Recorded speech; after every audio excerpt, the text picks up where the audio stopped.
Jeff Clark is the executive director of the Wind Coalition. Hey, it's good to see you. Good to see you. Thanks, Scott. Wind power. Well, it's controversial for some. Others, it's part of the game. It's part of the mix now.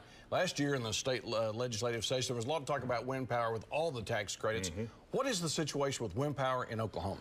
Well, wind power is, number one, I'd say it's not really controversial. Most of the public, 70+% of the public, is excited about the growth of renewables in the United States. And in, you talk about alternative energy, 17% of the power in Oklahoma comes from wind. So it's not really alternative energy anymore. It's pretty much mainstream electricity we use every day. Last year in the legislature, we looked at the tax credits. The fiscal situation of this state was such that we needed to look at those and find ways to cut the expenditures while still keeping the state competitive for wind. We did that by eliminating one of the incentives, and so I think we're on we're still on a good track. We're attracting investment to Oklahoma, which is great. Right now, it's about $6.3 billion invested in the state, and growing Oklahoma rural communities. So, still growing. Well, we know the cowman and the farmer should be friends. Back to our great Broadway play about Oklahoma. But can the wind man and the oil man be friends? Absolutely. In fact, I was out in Osage County yesterday. Beautiful. I took a beautiful photograph of two pump jacks with a wind turbine behind it, and some of the happiest people in Oklahoma are people who are running cattle, producing oil and gas, and running wind on the same land. But yeah, they can compete and participate side by side. You know, I think what's most important about wind is that when we use more wind power in Oklahoma, what we're offsetting is fuel that we've traditionally imported from other places. Right. So you're keeping your energy dollar here. The consumer electric bill, that money staying in Oklahoma because it's going to an Oklahoman who's producing that electricity on a farmer's land or a rancher's land, and they're still farming and ranching on that land.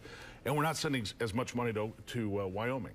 You know, so folks who... The coal folks. The coal folks. So, you know, so as we shift to wind, we also use more natural gas. And this is a state that's incredibly blessed to have an abundant supply of wind, an infinite supply of wind, and a nearly infinite supply of natural gas. So using those two together really is a brilliant energy strategy for Oklahoma. I think it's one the state's embracing and moving forward with. What do you think is, and you said it's not controversial, what do you think the media doesn't know about wind that they should, and thus the public? Well, I think what the media doesn't understand and maybe doesn't know about wind is that wind is trying to compete against a variety of other energy sources that receive a lot of encouragement. So we see a lot of news stories, especially in the last week, about incentives for wind and Senator Langford has introduced to do away with some of the tax credits on national level. That's correct. It's to introduce legislation to repeal the incentives on wind, and a lot of times these are framed as we don't want to pick winners and losers.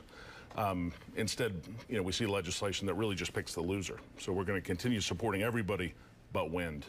And so I think what folks need to understand is wind is a competitor, but we compete against a lot of folks who receive support. We ought to keep supporting wind as well. Okay, well, keep us up to date on what goes on nationally and on the state level. Jeff Clark, Executive Director of the Wind Coalition. You can see this interview and more at news9.com/YourVoteCounts, and weekdays 6 to 9, mention the morning on KOKC.